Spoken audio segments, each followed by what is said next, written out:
Assalamu alaikum. Kırgız elim, arvağыңızдар, amansыздарбы? Men ömürü bir mындай çıkıp сүйлөйүн деген oyum деле жок эле. Эми Кыргыздын жараны катары ар жагы өзгөндүн кызы катары ташыйып, мойнумду жылып, күлүмдү сапырса деле айтып өлөйүн, армандап өтпөй. 5-6 күндөн бери ызычуу Кемпирабадты жерин берип аттыр кокуй дегенин ишенбей турдум эле. Жалган эле болсо керек, садырды жаман көрсөтөйүн деп эле жаманатты кылайын деп аткандарын чыгарган сөздөрү го деп. Эми бүгүн мына ютубтардан көрүп атам, ташыйып кирип, мен мындай кылып бердим, анан балекет салекет деп сүйлөп атат. Чын экенине көзүм жетти. Мен биринчи кайрылуумду падышабыз Садыр Жапаровдон баштайын.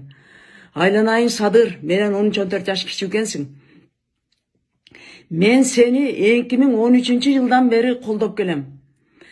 Эмнеге дебейсиңби? Парламентте сүйлөгөн сөздөрүңнү жагып, анан ошого муюп, сен падыша болгонго чейин колдоп келдим да.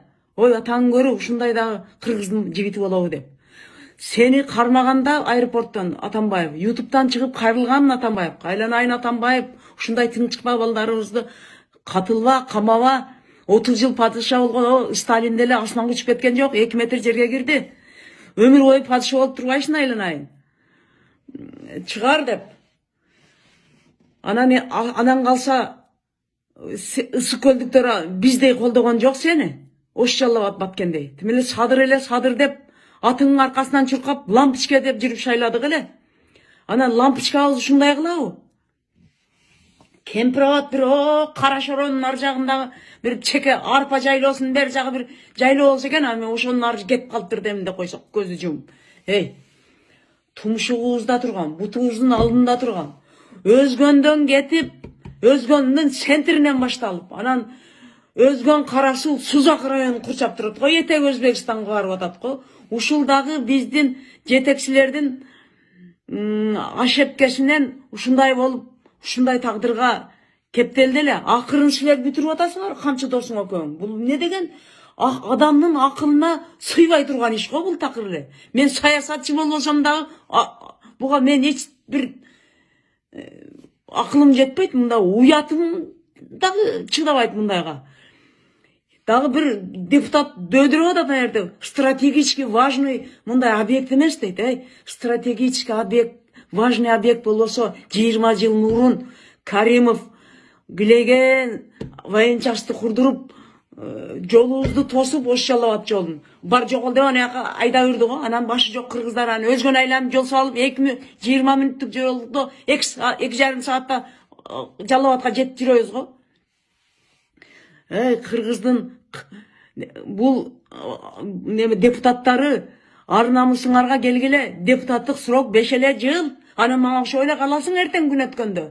Бул келечегиңди ойлоп, бир критический мышление кылып, бир жок десе бир 30-40 жыл наргы ойлоп, башка мамлекеттер 100 жылды ойлоп план түзүшөт экен. Силер жок десе 30-40 жылды ойлогула. Мына ошол жерди арендага бердик эле, арендага алып тур деп.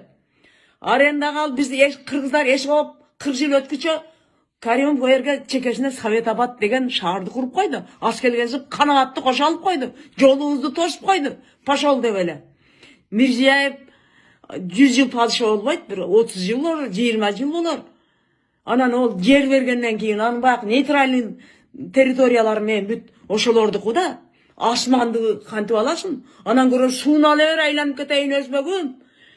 100% ал дебейсиңерби? Жерди коюп койбойсуңарбы? О талашкан жерин бербейсиңер ошолорго. Ала бер деп. Үңкүртөө пайдалуу болгондо силерден Кемпирабадты сурабайт эле Мирзияев. Албайт эле. Ала бер өзүң башыңа тартып ал деп. Үңкүртөөдү бер ошолорго. Кучактап жатсын туугандарыбыз. Мынабы балбак айтып аткан 4000 кыргызды кошо бергиле. Буга чейин канча жашап келсе ошентип жашасын. Ошондой эле кыргызга күйүп калдыңарбы? Миллиондогон кыргыздар көрүнгөн мамлекетте жашап атат. Ушул эле Өзбекстанда бар миллиондогон кыргыз. 69-стат даныйында миллион кыргыз бар деп көрсөтүшкөн. Анан кийин 600 миңге түштү, анан 300 миңге түштү, эми 60 миң деп атат го. Алар кыргызмын деп ачыктан коркот, айта албайт кыргызмын деп. О, ата энесинин, чоң атасынын паспорту кыргыз болушу мүмкүн. Но азыр айта албайт, балдары баары өзбек. Мен бирден көрүп доказать этип берем. Кыргызмын деп айтып көрсүнчү эмне кылар экен. Бир башты иштетсеңер, бу макул эми Садыр досунун тилине кирип, может, бакы мен ташыга мындай деп эсептейм. Чыккынчы деп эсептейм. Бизде ошто мындай кеп жүрөт. Лөлүдөн баатыр чыкса, өз элин чабат дегенчи. Нак ошо лөлүдөн чыккан баатыр болду да бул ташычы.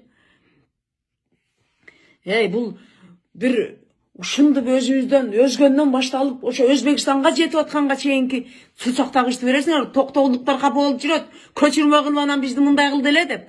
Токтогулдук туугандар, силер капа болбогула. Көчүрмө кылса дагы токтогул келсе Кыргызстан